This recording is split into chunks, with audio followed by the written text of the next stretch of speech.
finally gave birth to a son after 12 years of marriage. I remember how happy I was to see him, squealing so energetically that my exhaustion flew away. A few hours after the birth of my son, my husband and mother-in-law came to my hospital room. "We saw the baby. He's so cute, just like Mark." "Good job. Our baby is a boy." They looked content. When I told them about my pregnancy, I was worried about their indifferent attitudes. But seeing their cheerful faces reassured me that their own child or grandchild was adorable. I hoped that we might be able to have happy days like in the past. "So, we're getting a divorce." My husband initiated the divorce, as if it were a casual conversation. It was followed by my mother-in-law. "Well, we'll take the heir." She said it with a smile on her face, not changing her demeanor. "You're no longer needed. I've taken care of you for over a decade, so don't complain now." It's way too late to have the first child after 12 years of marriage. He should switch to a younger girl who can bear more children. I don't want to waste any more time with you. So, divorce me right away. Okay. Then I'll destroy your home and company. My name is Sally. I'm a 34-year-old housewife. My husband Mark and I started dating back in the university. When we were students, we were an ordinary couple. I thought he was just like me, from an ordinary family. But after we engaged, I learned that his grandfather was a wealthy man who owned several companies. Moreover, they were so big that everyone knew about them. I was anxious about my marriage, thinking it was too much to be the wife of someone from such a family. But Mark said, "It's no different than any other family. Just that my grandfather is a business owner." He was a kind guy who always considered me. So I thought I could work things out with him and decided to marry him. After marriage, Mark and my mother-in-law Helen wanted me to live on a property and be a full-time housewife. Mark got a job at an ordinary company, so life was mostly normal for us. Except that I struggled to learn table manners when I had to go to a high-class restaurant for family gatherings. After the third year of our marriage, Helen, who had always left us couple alone, started interfering. It's already been 3 years, but no baby yet? Mrs. Miller's daughter just got pregnant. I wonder when I can meet my grandchild. She came over early in the morning and urged me to have a baby every day. I spoke to Mark about this. "She's been lonely ever since my dad passed away. We'll have a kid someday, so don't take it too seriously." He told me to be patient. I should have retorted to her, or blatantly asked Mark to tell her to stop. But I felt so bad about not being able to have a baby myself that I couldn't come on strong. Many years has passed, but still no baby. Meanwhile, her demand to have a grandchild got more intense. Not only that, she started harassing me about my chores, criticizing my cooking and throwing the food away, and ordering me to finish the mowing the yard within an hour.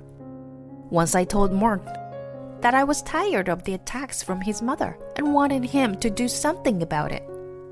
"Deal with it yourself. I'm tired, so don't bother me with such a trivial matter." He interrupted me and scolded me with a sigh. Around this time, he was busy establishing a company affiliated with his grandfather's and was to become the president. He was coming home late at night frequently, not only to work, but also to socialize and drink.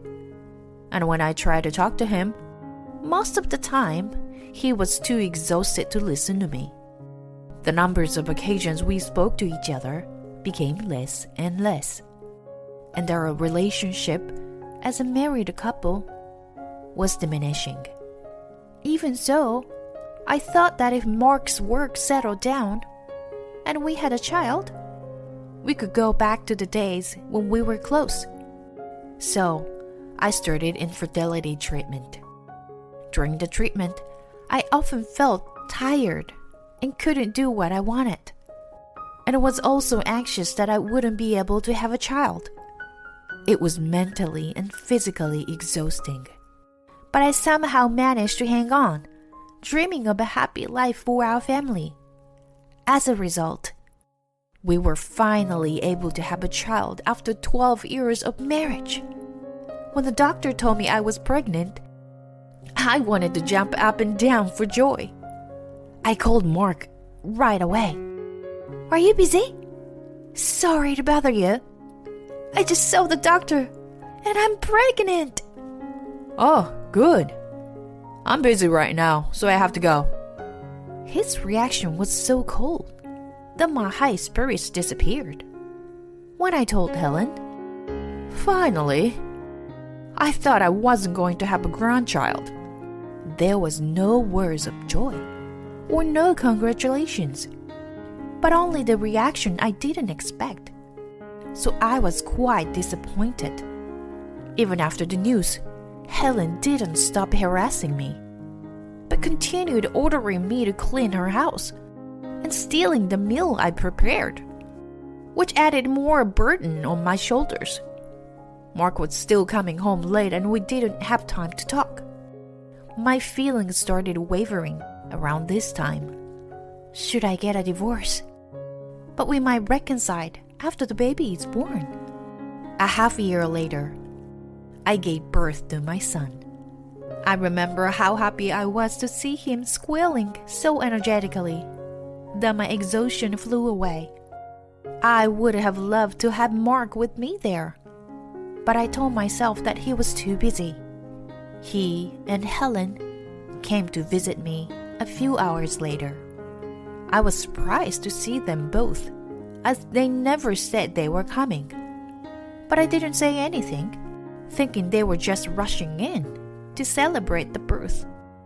We saw the baby. It's so cute. Just like Mark. Good job. Our baby is a boy. They looked content. When I told them about my pregnancy, I was worried about their indifference. But seeing their cheerful faces reassured me that their own child or grandchild was adorable. I hoped that we might be able to have happy days like in the past. So, we're getting a divorce. Mark initiated the divorce, as if it were a casual conversation. It was followed by Helen. We'll take the air. She said it with a smile on her face, not changing her demeanor. What are you talking about? I just gave birth to your son. And you're talking about a divorce? You're no longer needed. I've taken care of you for over a decade, so don't complain now. It's way too late to have the first child after 12 years of marriage. I can't expect to have more grandkids from someone over 30, like you. You should switch to a prettier and younger girl who can bear more children. My mouth was agape from such a shock, and they thought I was incapable to fight back. They continued with their selfish claim. I guess you'll be struggle to make ends meet after being a housewife for over 10 years. I'll be lenient with the child support. You can thank us for raising your son later. He's a precious heir. When they finished talking, they walked out of the room with satisfied looks on their faces. All I could think about was how to make him regret his decision in my quiet hospital room. Not once did I consider avoiding a divorce, which convinced me that my love for him was gone. After my mind was made up, I called my parents and asked them to pick me up upon my discharge. I assumed my son would be taken away from me if I returned home. I didn't want to worry my parents more than necessary, so I simply informed them that I was getting a divorce. I sent a text to Mark and Helen that I wasn't well and was going to stay with my parents for a while. Helen replied with complaints, but Mark simply wrote back, okay. I wasn't sure if he thought it would be too hard to take care of an infant, but if he thought I wouldn't get away from him, but I was relieved that he didn't object. Although I was wary, they never came to the hospital or my parents' house again. While my mother was taking care of my son, I decided to call my grandfather-in-law to retaliate against Mark. I knew it was brazen on me to rely on him, but to weaken Mark and Helen's position with an extended family, and to get me a lawyer, I decided it was necessary. It was my very first time calling him, so I was anxious while the phone was ringing. When he answered my call, I told him about what happened during my pregnancy and what I had been told by them right after I gave birth. I also forwarded the nasty messages I received from Helen and hinted to him that Mark probably had a mistress, from the way she mentioned switching to a younger girl. He couldn't make a decision based on my story alone, so he was going to investigate and then call me back on another day. I received a call from him a week later. From his investigation, he found that Mark had been cheating on me for 3 years, and Helen had been telling people that I had run away, and she was raising her grandson. My grandfather-in-law sounded stoic, but I could feel his quiet rage vibrating through the phone.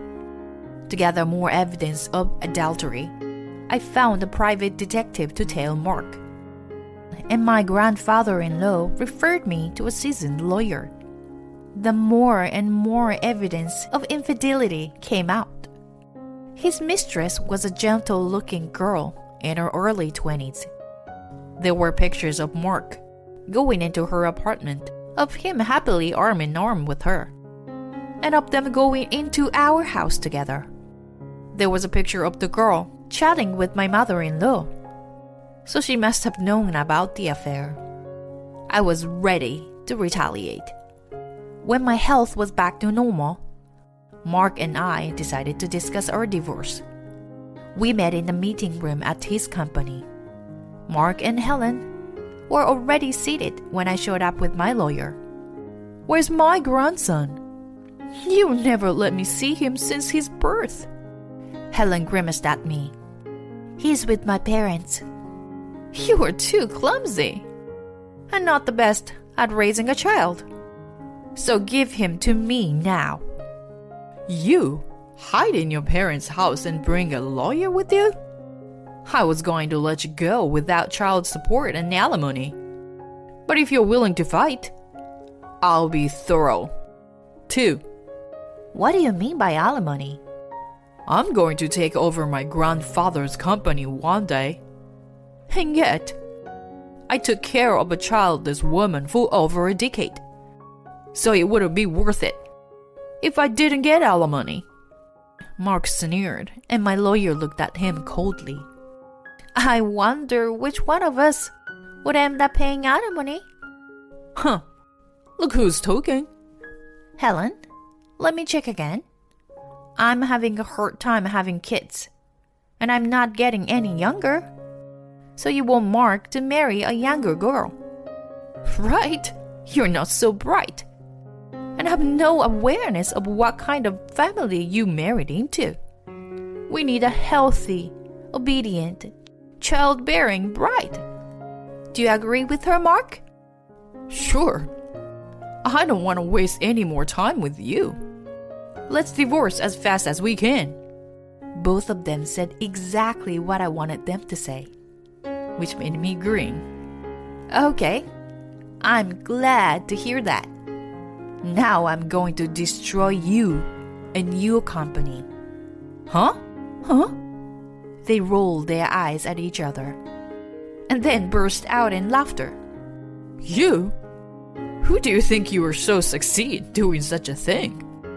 His company is affiliated with his grandfather. You were born and raised in a poor family.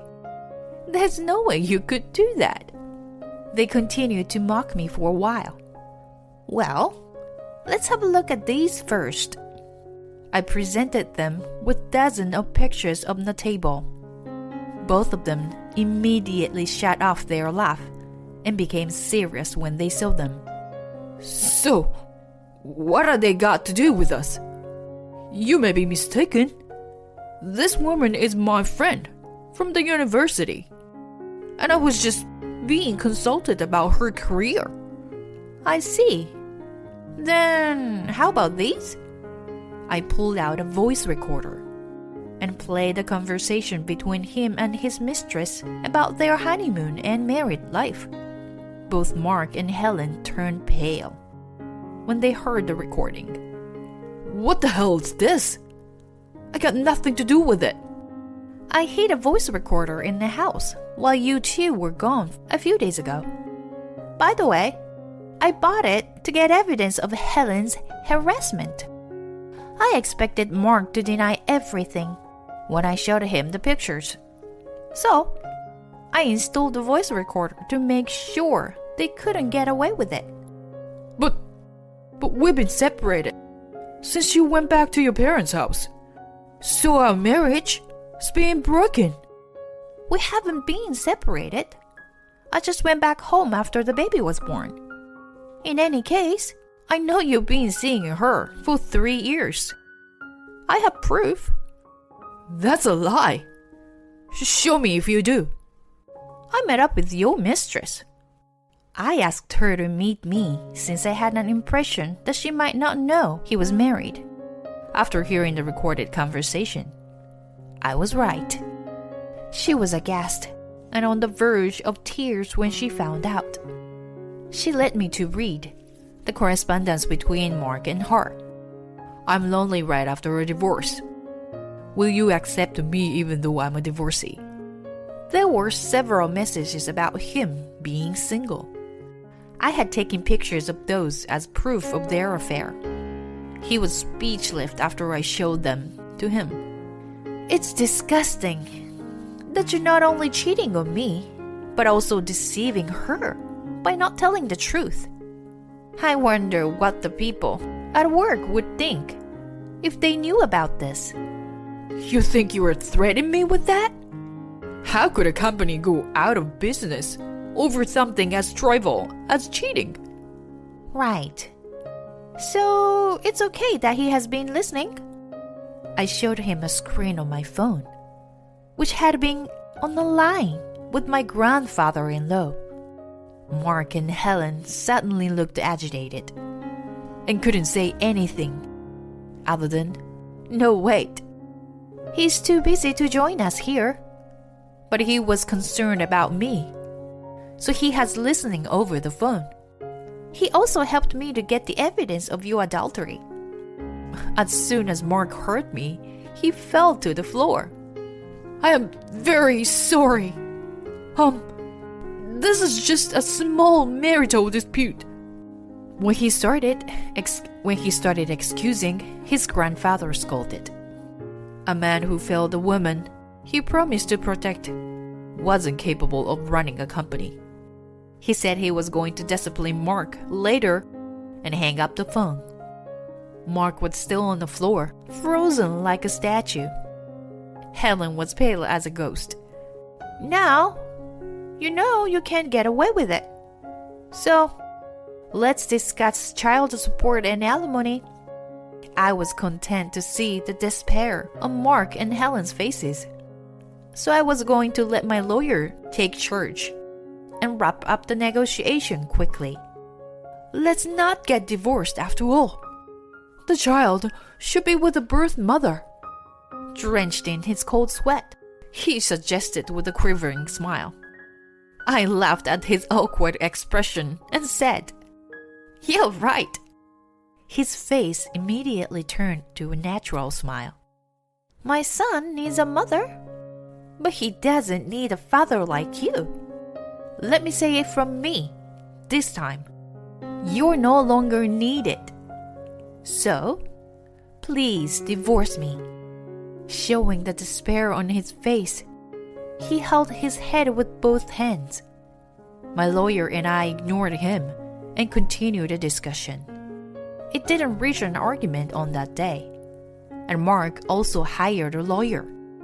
As a result, I was granted alimony of $100K as I wished. The only reason I got what I wanted was that there was no property of division. Mark was earning a good amount of money, but when he was put in charge of the company, he became carefree and bought suits and watches of prestigious brands.